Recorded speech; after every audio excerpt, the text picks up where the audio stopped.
مساء النور عليكم، اموركم هانيه. نتمنى يا ربي نلقاكم هذا الفيديو في احسن الاحوال وتكونوا كاملين بخير وعلى خير.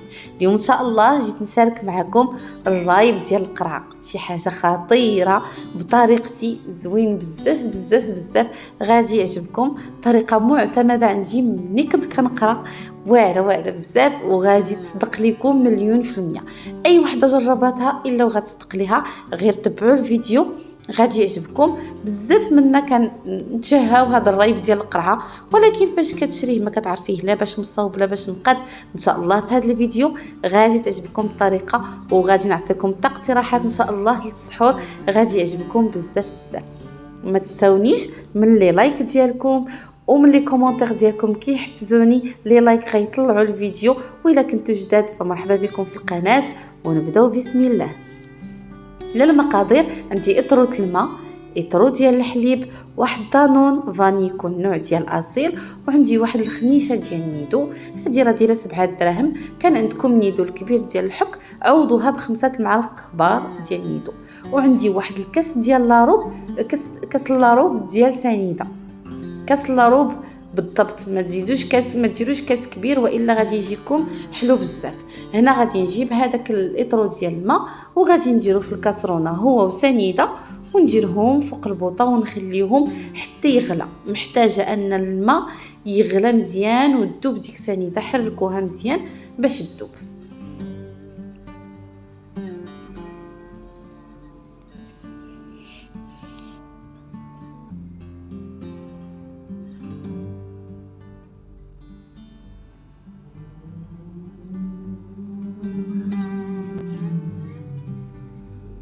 هنا غادي ندوز للمرحله الثانيه اللي ضروري غادي نحتاجو فيها كوكوط.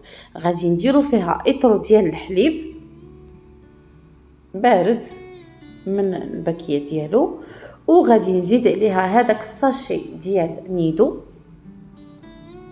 ونزيد عليها دانون ديال الفاني. وهنا نسيت ما وريتكمش، هنا واحد الفانيا، وكيف قلت لكم هاد دانون واحد ديال اصيل صافي. وغادي تحركوا الخليط مزيان باش يذوب لكم هذا الحليب الغبره. ضروري تحركوا مزيان تيذوبوا العناصر كاملين. وديك الساعات غادي نجيبوا الماء اللي غادي يكون غلا، ما غتسناوش عليه تيبرد، من البوطه لوسط الخليط صافي، من البوطه لوسط الخليط وهو مازال هكا كيغلي. غادي نضيفوا على الكميه ديال الحليب، نحركوا مزيان تينسجم هو هذاك الحليب، ونغطيو الكوكوط نزيروها مزيان، نديرو الصفاره ونخليوها. وغادي نمشيو نجيبو واحد المنطقه فاش غادي نكلكموها. ضروري تكون في بلاصه سخونه، بلاصه دافيه. كل واحد فيكم راه عارف دارو البلايص اللي كيكونوا دافيين في الدار، تما غادي نجيبو شي منطقه اللي تكون حتى هي سخونه، نديرو فيها الكوكوط ونسدو عليها. انا صراحه فاش كنت كنديرو عفتو القراعي ديال الكوكا ديال الزاج، كنت كنديرو فيهم وكنديرهم في بانيو، كنسدهم وكنديرو في بانيو وكنخليهم. مي دابا ما بقاوش متوفرين، واغلبيه القراعي كلهم البوشونات ديالهم ما كيكونوش مزيرين مزيان، يعني كاين لو ريسك انها تطرطق اولا تهرس اولا. كانوا القراعي ديك الساعات ديال الكوكا ديال الزاج كانوا رائع، الزاج ديالهم كان متين بزاف. هنايا راني خليته ليله كامله. انا الصراحه درتو في الصباح، صوبته في الصباح، وفي الليل هي اللي حليت عليه. شوفوا القوام ديالو كيفاش داير، خاطر بزاف بزاف بزاف.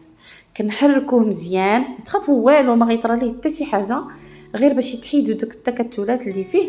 حركوه مزيان. حنا ضروري دابا من بعد ما حركناه غادي نكبوه في القراعي وندخلوه للثلاجه، حيت ما يمكنش تخليوه هكا في الكوكوط، غادي يا اما يخسر ولا حتى الا دخلتوه للثلاجه غتشد لكم بلاصه كثيره. وهنا غادي ندوز معكم الاقتراحات باش غادي نقدموه. وكيف قلت لكم الا بغيتوا للسحور كنبغيو هكا يكون شي شويه مغذي، غادي نضيفوا عليه شي بعض الاضافات اللي تخليه يجي زوين. هنا كاقتراح الاولاني غادي نجيبوا الرايب اللي صوبنا، يا سلام شي حاجه واعره. جربوه راه كيجي ناجح، غادي ينجح معكم وينجح اي وحده جرباتو وعجبها تخليها ليا في كومونتير. بزاف منكم كتجربوا وبزاف من صحاباتي كيقولوا لي راه ديك وصفه بقات لينا رجات واعره. كنتمنى ان شاء الله تخليوها ليا في لي لايك ديالكم. هنا انا يرى موجده عندي الفريز والكيوي، قطعتهم ودرت عليهم واحد شويه ديال سنيده وخليتهم. كتجيو ملي كتخليوهم في الثلاجه كتلقاوهم بحال ولاو بحال ان كولي ديال الفريز ولا ان كولي ديال هذا ديال الكيوي، كيطلق داك الماء ديالهم وكيوليو بحال طيبين. كنديرهم وكنزيد عاوتاني كندير طبقه اخرى ديال الريب وصافي. كندير لي فخوي اللي عندي كنزوق بهم اي حاجه متوفره في الدار، بنان، تفاح، اي حاجه كانت، مونغ اللي كان عندكم. انا كان عندي واحد شويه المونغ درتو درت هذا الاقتراح بهم.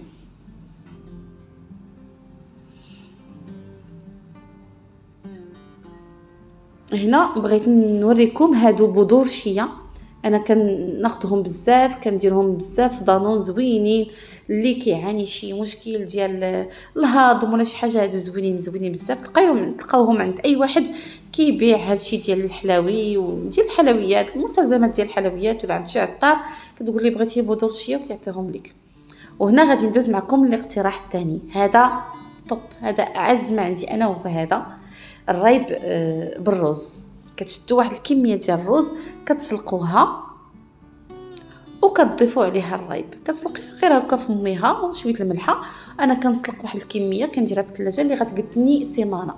عرفتوا هذا، عرفتوا في الصيف شهوه منه، هذا شهوه منه للعشاء. المهم كيجي رائع بزاف. هذا الاقتراح بالضبط انا هذا هو اللي عزيز عليا بزاف.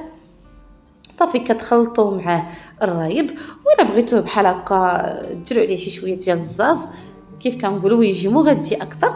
كتزيدوا، انا زدت هنا كان عندي واحد شويه ديال اللوز درتو وشويه ديال الزبيب. وبالنسبه للاقتراح الثالث فهذا معروف عندكم كاملين، ما كاينش في المغاربه اللي ما كيبغيش الرايب بالسيرو. انا هذا راجلي هو المفضل عنده الرايب بالسيرو، احسنهم. كنشدوا الرايب راكم عارفين، كتجيبوا شويه ديال السيرو كتكبوا عليه وكتخوضوا، وبالصحه والراحه. كنتمنى ان شاء الله يعجبكم هاد الاقتراحات، تجربوا الرايب كينجح 100%. بهذه الطريقه غادي يعجبكم بزاف. وان شاء الله يا ربي نشوفكم في وصفات رمضانيه، ان شاء الله نشوفكم شي حاجات زوينين غادي نقدمهم معكم.